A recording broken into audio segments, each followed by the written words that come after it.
should start a series that is like a bunch of our conversations while driving. Because I feel like driving and talking, it's almost like the equivalent of like shower thoughts. Yes. Like, but the relationship version. yeah, it's just random what comes up in the car when you're, disconnected from your phone typically, and you're just chatting with. Right now we're on like a 2-hour drive. And sometimes hot button issues come up.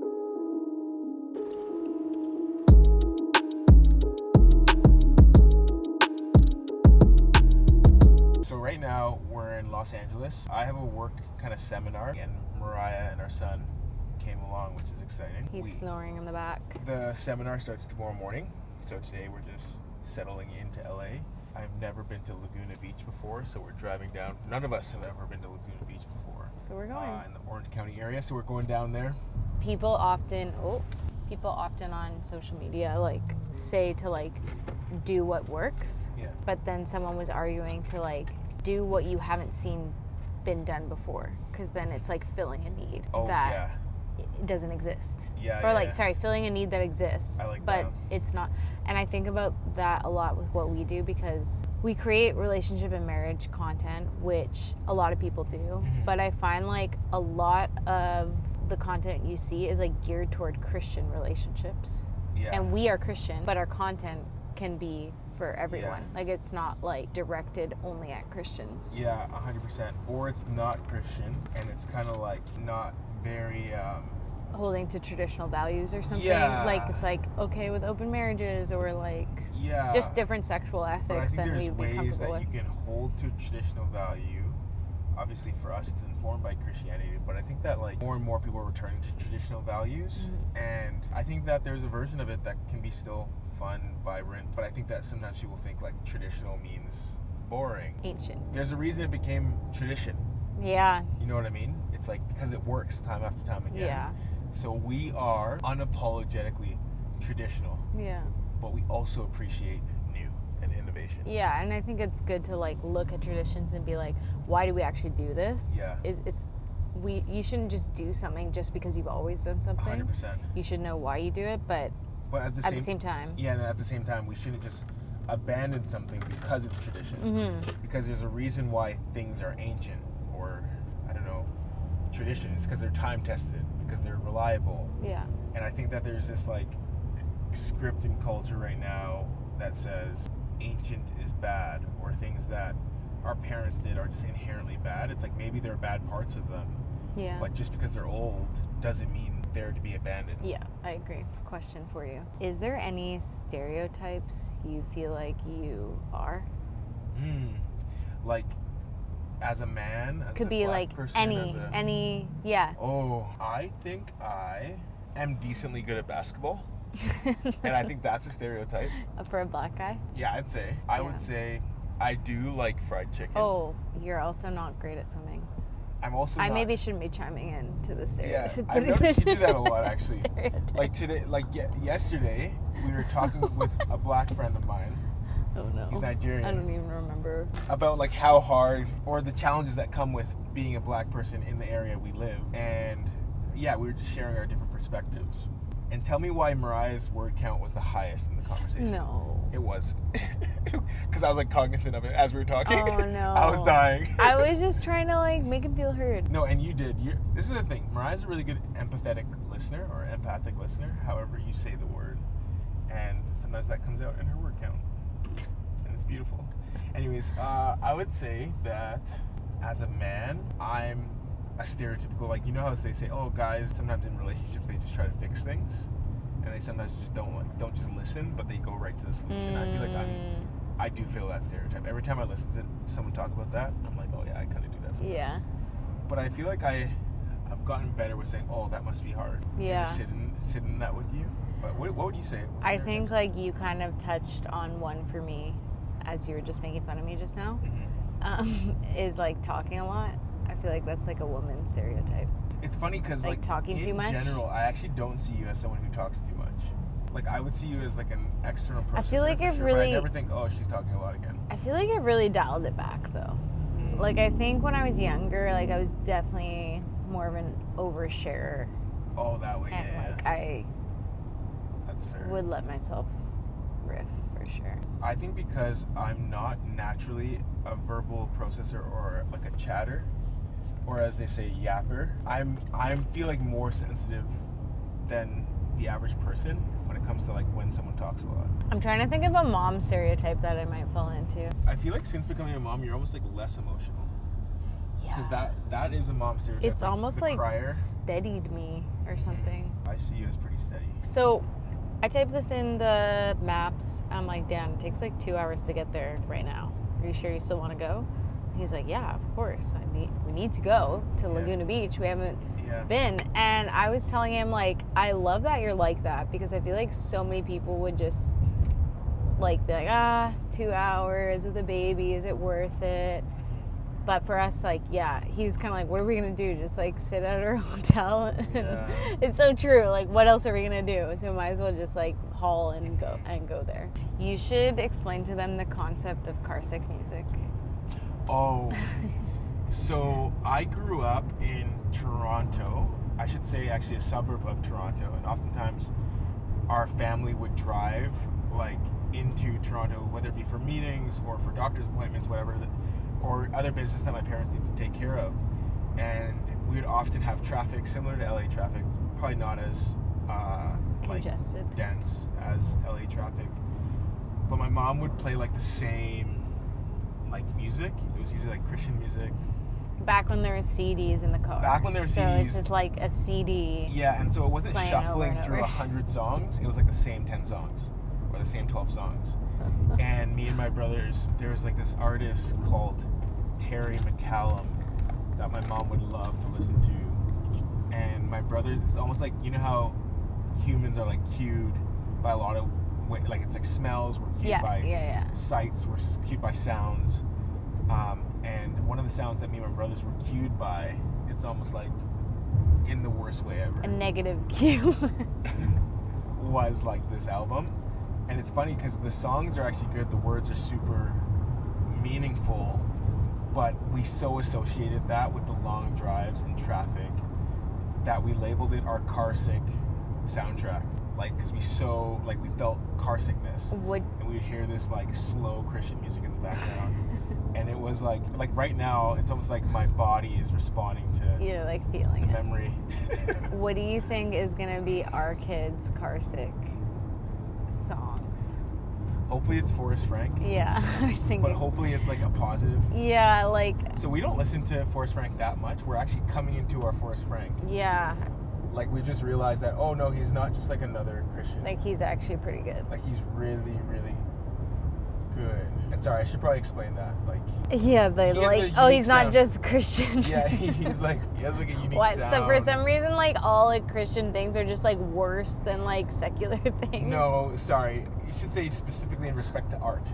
Yeah, like, sorry, in terms of like film, yeah, over the last TV, like 100 years, music. Like, there was a point where art was really led by the church. Yeah, like the Sistine Chapel and stuff like that. Like, so much of what we see in Europe or even in parts of England, and we would characterize as beautiful, actually came from the Christian imagination, like the Christian world.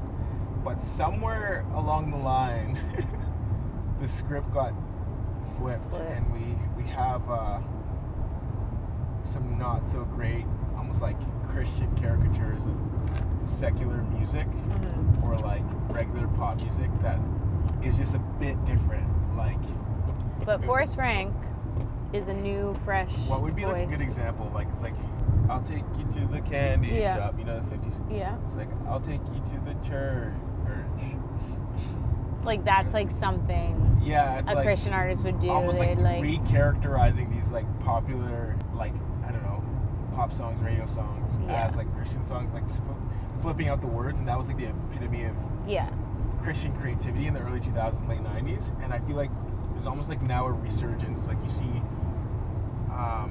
churches really taking a stab at really good film, or there's an organization called Bible Project that does really cool animation and like cool, almost like explainer videos on the Christian faith and parts of the Bible. Or like Chosen, the TV show. Or Chosen, yeah. So there's a lot of like good, and I feel like for the Christian music scene, Forrest Frank has been like a standout Yeah. artist in the last like year or two. But like, I think the reason why kids like in our generation would feel this like car sick music, it's because the parents are just playing the music that they want to listen to, which I respect. Because like you can't really let your kids dictate your whole entire life. Yeah. Like you gotta listen to your music sometimes, and I get that. But I guess if we were doing like repeated long drives, I would try to like invite our kids a little bit into it and be like, is there What do any you guys wanna song listen to? you Yeah. guys want to listen to? Or so then hopefully they're not just like dying in the back. I still remember there's this instance when I don't know if you remember this, but I had like older siblings who listened to like the newest stuff, so I feel like at a young age I kind of knew what was in for like rap music. And Yeah. I remember 50 Cent was like on his like crazy run, like in the club, and I remember when he first released the song I Am a PIMP, Yeah. and I remember just singing along to it like I Am a PIMP, but I didn't know What that was. like I didn't know what a pimp was, and my mom like shut that right down. Oh yeah. She's like, you are not a pimp. Do not call yourself that. It's so funny. Never call like, yourself a PIMP ever again, Mom. how would you deal with that? How old were you, first of all? I was like, I don't know, we should look up Like 8 or 9? when did 50 Cent release PIMP? Pimp is a rap song by American rapper 50 Cent, released in 2003 as a part of his debut album, Get Rich or Die Tryin'. So yeah, you're like This that. answer is from musicianwages.com. Alright, that's there you enough, go. Siri. Thanks Siri. So I was literally 8. Yeah, like if I heard my 8-year-old saying that, I feel like I would laugh and I would be Yeah. like, do you know what that is? Yeah. And what do you do? Do you explain it to them? Because that seems kind of too Yeah. much for an 8-year-old. I'd maybe just be like, oh, just don't say that. I don't know. I Yeah, don't know. There's so no, many things about 100%. parenting. I'm like, I have no Yeah. idea what I'd do if that I came think up. there's this whole like dynamic at play too in that conversation where my parents moved us out of the city. Like I was born in Toronto, but my parents moved us out of the city so that I wouldn't get swept up in like gang culture and drugs. And so like for her looking at her grade 3 Singing. who that. wanted Jordans, who was probably like, that was probably the period where I was like starting to try to sag my pants, low ride, and I was probably saying PIMP.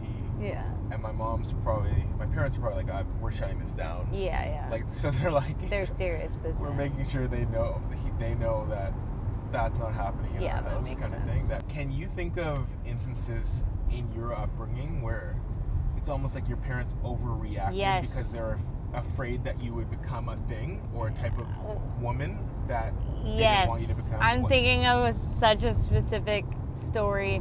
I don't know if my mom was afraid I was actually going to become this, but one time I was hanging out with like this girl. She's my cousin, but like 3rd or 4th cousin, like not my direct cousin. So I didn't really know her that well. We were probably like 9, hanging out, and we put fake tattoos on each other. Oh yeah. And like when I was that age, I don't know how I would like see this, I guess, but like I'd look up to like older teenage girls or girls in their 20s, and like the style of the time would be like crop tops, and then like, I don't know if is it okay to say like tramp stamp? I don't know. Like we'll probably get canceled, but you can just say it. Like, Like because a- people. That's the only way people will know. Yeah, like so the I think it's worth getting canceled tattoo, for it. like the Oh. tattoo on your lower back, like that area specifically. And like I guess it signified like something sexual or something. Yeah. So anyways, me and this cousin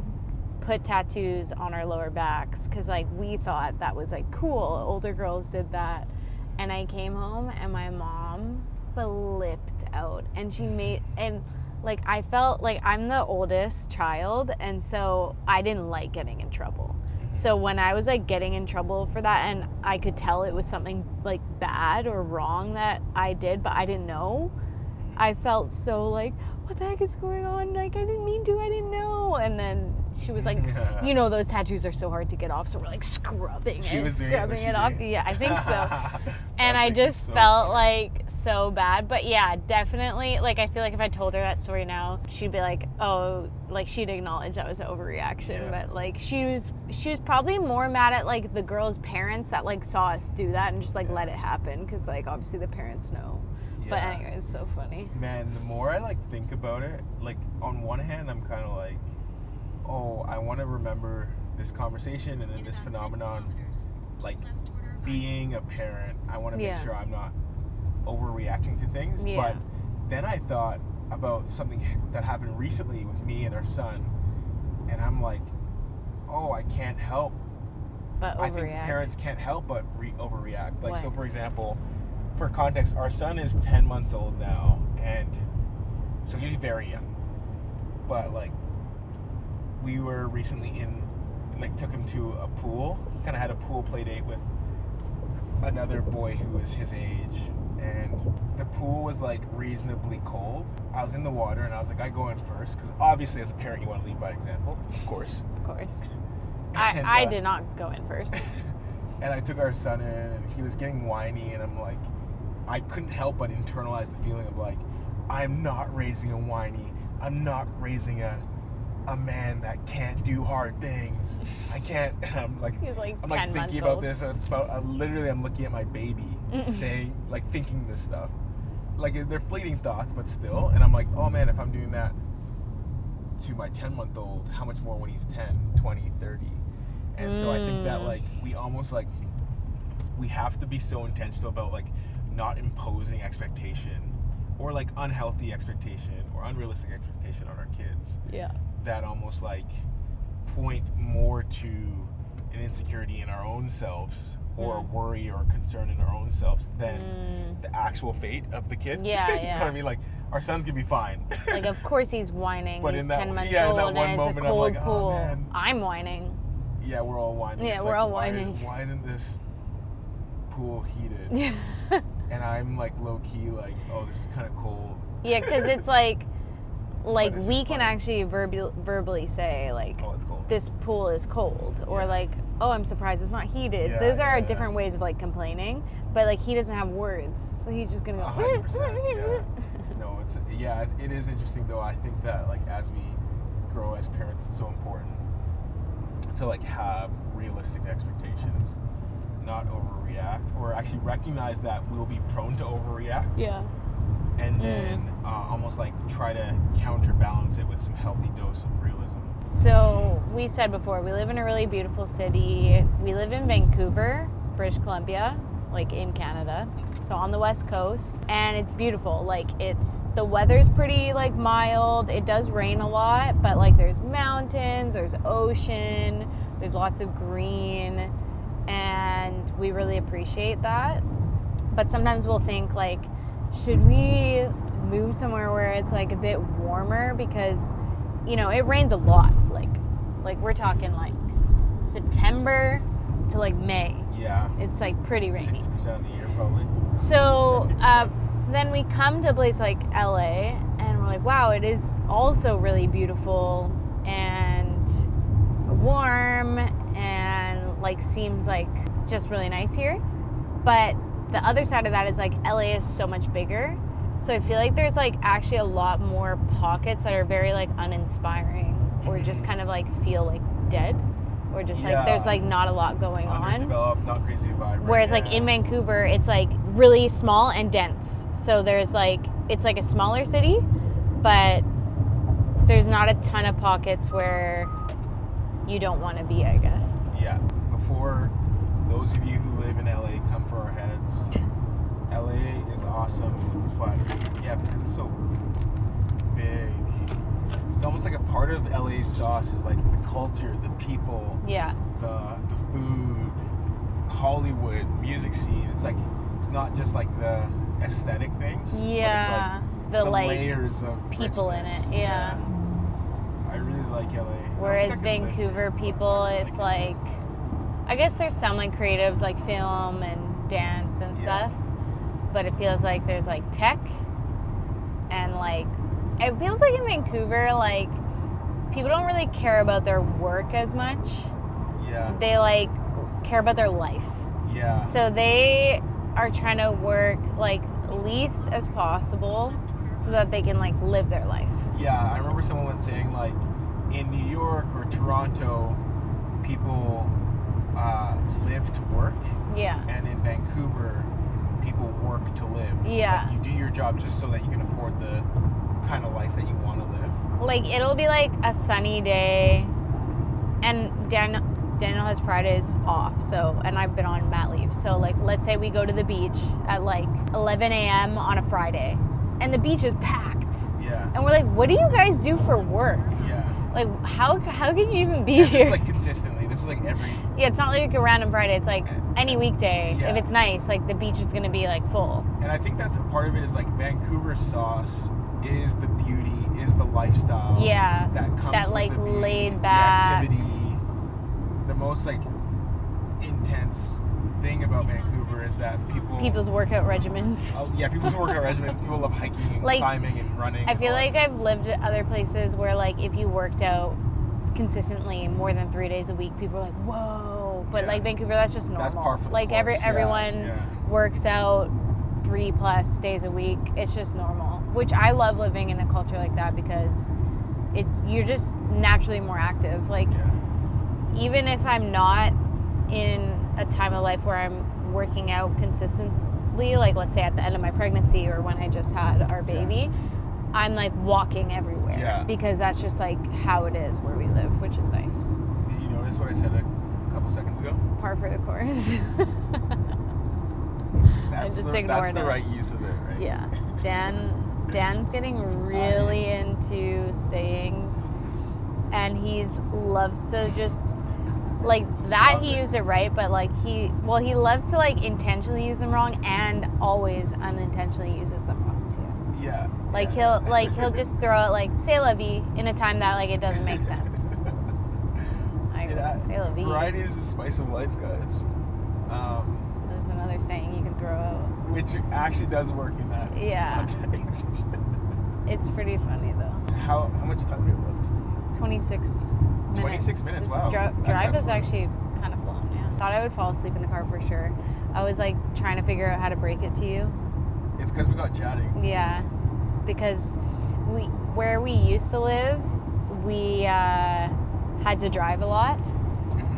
And I don't know if it was just because like our life was so busy, but as soon as you started driving, I'd knock out every time, and I would feel bad because you're just like fighting for your life driving, and I'm just dead asleep beside you. But You should still try to nap if you can. I'm not tired enough to just feel like I'm gonna try to fall asleep for like 10 minutes, and then we're gonna be there. And it sounds like someone's waking up soon. I hear someone. Hello, fuzzy head. Wait, what do you call it? Fuzzy head. Oh, fuzzy Head. head. Oh, I thought you said fuzzy hood. I No. was like, is that a new nickname that works? Hello, mister. He's still asleep. I'm like talking to him. Okay, maybe we'll show you guys a little clip of Laguna Beach like at the end. Like I'll just like throw it in at the end.